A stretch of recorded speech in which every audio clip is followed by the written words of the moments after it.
नमस्कार मित्रांनो, आज 24 एप्रिल. आज आपण विषय घेऊया लोकसभेसाठी निवडणुकीला मतदान मध्यमवर्गीय बांधवांनी करावं का. आता सध्याच्या परिस्थितीमध्ये आपल्या सगळ्यांनी लोकसभेला 100% मतदान करणं गरजेचं आहे. मी आत्ताच्या क्षणाला हे नाही बोलणार तुम्हाला की तुम्ही कुणाला कसं मतदान करा, बॅलेट पेपरवर कुणाचं नाव आहे कुणाचं नाही आहे. पण मी मागच्याही काही व्हिडिओज मध्ये हे सांगितलं होतं की आपण देशाच्या विकासासाठी एकाच पार्टीला बहुमत देण्यासाठी आपण मतदान करावं. या अनुषंगाने मला एक प्रश्न आला होता, त्या प्रश्नाचं उत्तर द्यावं असं मला वाटतंय. तो प्रश्न असा होता की सर, आपण जे नोटा हा जो ईव्हीएम मशीनवर असतो ते जास्तीत जास्त दाबलं तर काय होऊ शकतं. मित्रांनो, आजपर्यंत भारताच्या हिस्ट्रीमध्ये इतिहासामध्ये नोटा जिंकलाय हे आलेलं नाही. नोटाला किती टक्के मतं पडल्यानंतर निवडणूक कॅन्सल होईल याच्यावर कुठेही स्पष्टता नाही.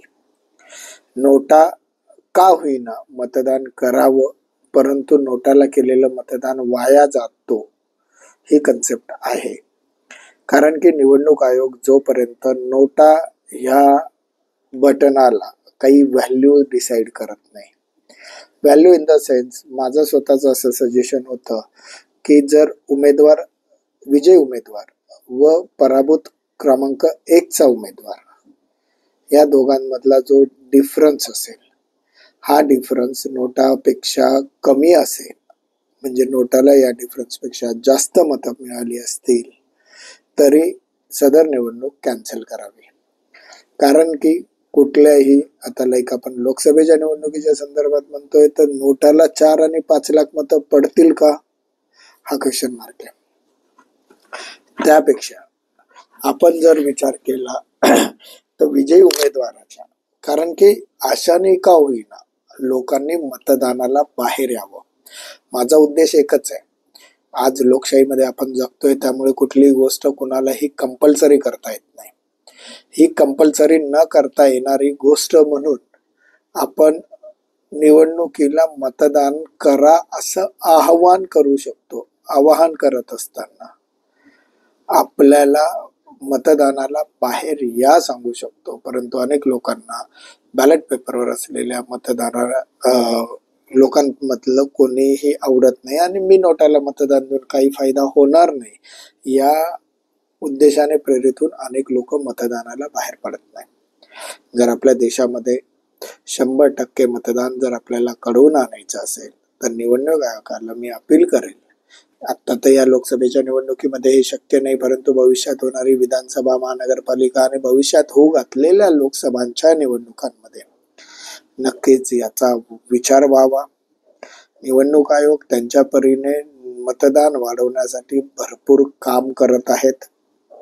मी सुशिक्षित मध्यमवर्गीय बांधवांना एवढंच विनंती करेल, आपण ही बाहेर या, मतदान करा. उद्या दुसऱ्या फेजचं मतदान येतोय, मतदान करणं जास्त गरजेचं आहे. मतदान कुणाला करताय हा सर्वस्वी तुमचा अधिकार आहे. मी फक्त आवाहन करू शकतो की तुम्ही अमुक व्यक्तीला मतदान करा, तमुक व्यक्तीला करा अथवा नका करू. का करावं याचं लॉजिक सांगू शकतो. मित्रांनो, कसं मतदान करावं, कुठे करावं याबद्दल आपण उद्या परवा किंवा भविष्यातल्या व्हिडिओज मध्ये नक्कीच बोलूया. कदाचित उद्या अथवा परवाचा व्हिडिओ होणं शक्य नाहीये, कारण की काही मेडिकल इमर्जन्सीजमुळे मला तो व्हिडिओ करता येईल का यावर साशंकता आहे. आजही तशी पूर्ण कंडिशन नसल्यामुळे मी उद्या आणि परवाचे व्हिडिओ करू शकेल का यावर थोडासा डाऊट आहे. तरी सुद्धा मी प्रयत्न नक्की करेल की आपल्या सगळ्यांसमोर तो व्हिडिओ येईल. काय कंडिशन्स आहेत, काय झालंय हे मी तुम्हाला 1-2 दिवसांनी नक्की सांगेल, परंतु थोडेसे काही हेल्थ इश्यूज मुळे उद्या किंवा परवाचा video maybe I am not saying 100% but maybe होऊ शकणार नाही. जर झाले तर नक्कीच ह्यावेळेस ह्याच वेळी रोजच्या प्रमाणे आपल्याला हे व्हिडिओ बघायला मिळतील. तोपर्यंत स्वाभिमानाने बोलूया. मी मध्यमवर्गीय. नमस्कार. जय हिंद. जय महाराष्ट्र.